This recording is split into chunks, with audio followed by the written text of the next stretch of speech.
हिमाचल पथ परिवहन निगम एचआरटीसी द्वारा आय में बढ़ोतरी के लिए लागू की लैगेज पॉलिसी को फेल करने के कथित षड्यंत्र मामले में 2 बर्खास्त परिचालक मुख्यमंत्री व उप मुख्यमंत्री के समक्ष अपना पक्ष रखेंगे। रिकांगपिओ यूनिट के बर्खास्त रवि कुमार व सुनील कुमार परिचालकों ने आज मीडिया से रूबरू होते हुए कहा कि उनकी कोई ऐसी मंशा नहीं थी कि सरकार की वह इस पॉलिसी का विरोध करे। अनुबंध पर सेवाएं दे रहे परिचालक परिवहन सेवा आचरण नियम, कंडक्ट रूल, अनुबंध सेवा नियम और निगम की सोशल मीडिया पॉलिसी के उल्लंघन के दोषी पाए जाने पर दोनों परिचालकों को प्रबंधन द्वारा बर्खास्त किया गया है। एचआरटीसी से बर्खास्त परिचालक सुनील कुमार ने कहा कि निगम प्रबंधन द्वारा कुछ समय पहले नई लैगेज पॉलिसी लागू की गई थी। इस नई लैगेज पॉलिसी को फेल करने के षड्यंत्र रचने का आरोप हम 2 परिचालकों पर लगाते हुए हमें दोषी ठहराया गया व बर्खास्त किया गया। उन्होंने कहा कि मजबूरन आरोपों के चलते हमें आज मीडिया के समक्ष आना पड़ा। उन्होंने कहा कि एचआरटीसी की लागू हुई नई लैगेज पॉलिसी को लेकर काफ़ी बवाल मचा था और कई ऐसे मामले सामने आए थे जिनमें निगम की छवि खराब हो रही थी। उन्होंने कहा कि हम भी इस विषय को लेकर अपने छोटे से व्हाट्सएप ग्रुप पर केवल चर्चा कर रहे थे, ना कि किसी सार्वजनिक प्लेटफॉर्म पर बात कर रहे थे जिससे कि जनता के बीच गलत संदेश जाए। हम केवल अपनी बातें ग्रुप में अपने कर्मचारी साथियों परिवार के बीच ही रख रहे थे। चर्चा के कुछ प्रतिलिपियों को आधार बनाकर प्रबंधन के समक्ष रखा गया और हमें बिना जांच पड़ताल के ही बर्खास्त कर दिया गया। उन्होंने कहा कि यह किसी भी विभाग के इतिहास में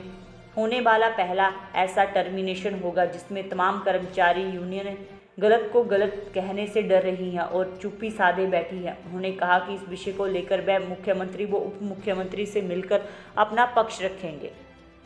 समान की जो नई लगेज पॉलिसी आई है उसको फेल करने के षड्यंत्र का मुद्दा मीडिया में छाया हुआ है,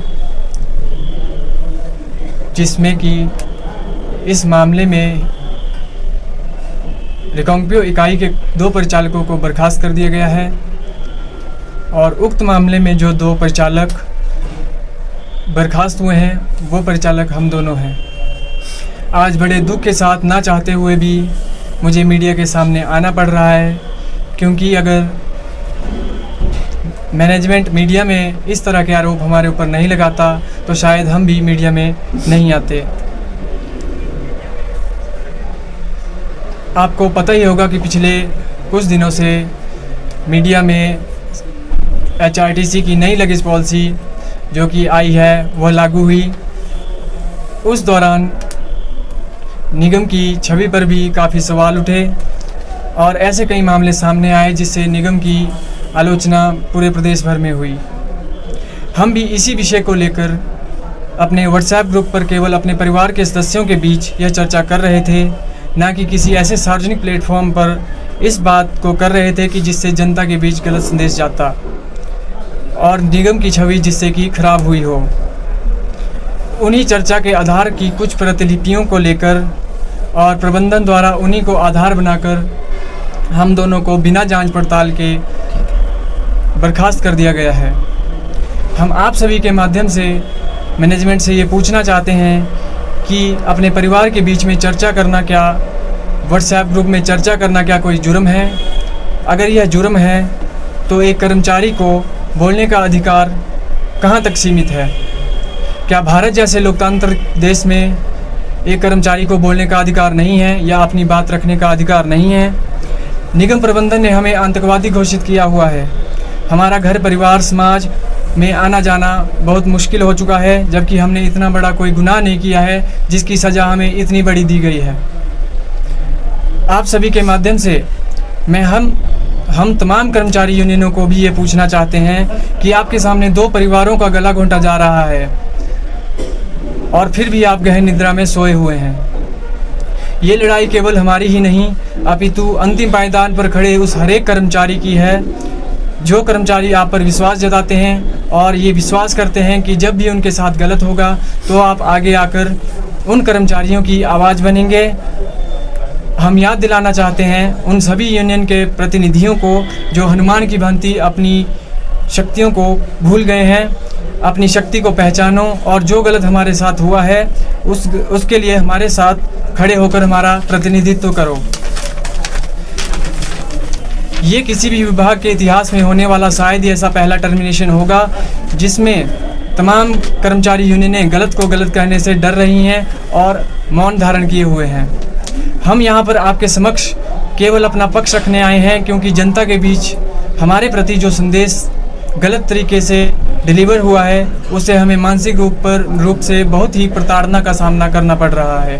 हम आपके माध्यम से निगम प्रबंधन और प्रदेश की जनता को बताना चाहते हैं कि हमने अपनी नौकरी पहले के दिन से ही पूरी निष्ठापूर्वक की है और अपने कर्तव्य का निर्वहन किया है, लेकिन निगम प्रबंधन ने इसका सिला हमें टर्मिनेशन के रूप में दिया है। हमें उम्मीद है कि आप सभी के सहयोग से हमें हमारा हक मिलेगा और जो गलत कार्रवाई हमारे ऊपर इस मामले में हुई है उसमें हमें न्याय मिलेगा, जिसमें लिए गए निर्णय बिना किसी शर्त के वापस होंगे। और ये जो सारी बातें मैंने आपके सामने रखी, ये हमारा पक्ष था जो कि प्रबंधन द्वारा ना ही सुना गया और ना ही हमें उतनी तरजीह दी गई कि इन बातों को सुना जाता। जी, हम केवल व्हाट्सएप ग्रुप पर अपनी चर्चा कर रहे थे, जो कि एक सकारात्मक चर्चा, भारत स्वतंत्र देश है, यहाँ पे कोई भी व्हाट्सएप ग्रुप पर अपनी स्वतंत्र चर्चा कर सकता है। हमने ऐसा कुछ भी नहीं लिखा जिससे कि HRTC इतनी बड़ी संस्था की कोई पॉलिसी फेल हो जाए। केवल हम दोनों व्यक्तियों के बात करने से ही अगर इतनी बड़ी संस्था की पॉलिसी फेल हो जाए तो इतनी बड़ी संस्था के बारे में आप खुद अंदाज़ा लगा सकते हैं कि इतनी बड़ी पॉलिसी फेल हो जाने का कारण केवल हम दो कर्मचारी ही हो सकते हैं क्या?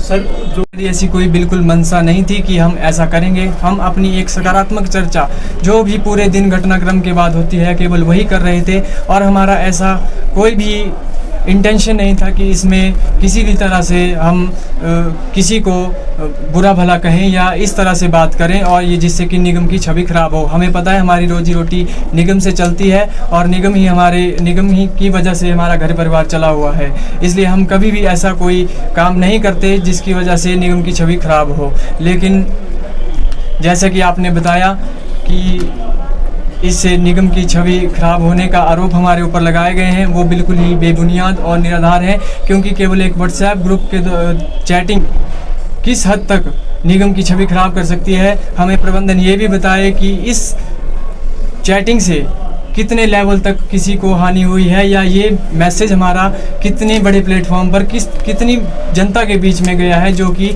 निगम प्रबंधन ने हमारे ऊपर इतना सख्त कदम उठाया है और हमारी नौकरी से हमें वंचित कर दिया है। जी, जो हमारे साथ हुआ वो गलत हुआ।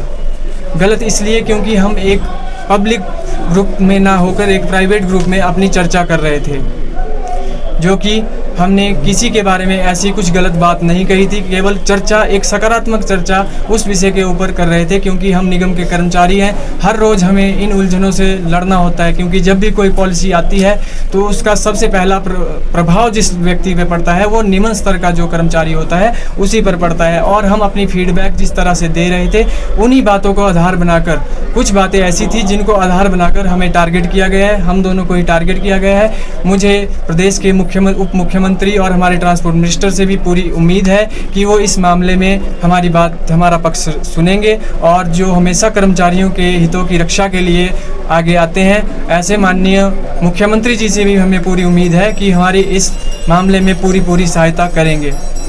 मामले में डिप्टी सीएम और सीएम साहब से मिलने का पूरा प्रयास करेंगे और जैसे कि हमारा पक्ष नहीं सुना गया है तो हमें अपना पक्ष रखने के लिए उनके पास जाएंगे और ये बात पूरी हमें उनको बताएंगे कि हम कहीं पब्लिक प्लेटफॉर्म पर ऐसी कोई भी बात नहीं कर रहे थे। केवल कुछ जो स्क्रीनशॉट की प्रतियां हैं उनके आधार पर हमारे ऊपर इतना बड़ा फैसला ले लिया गया है।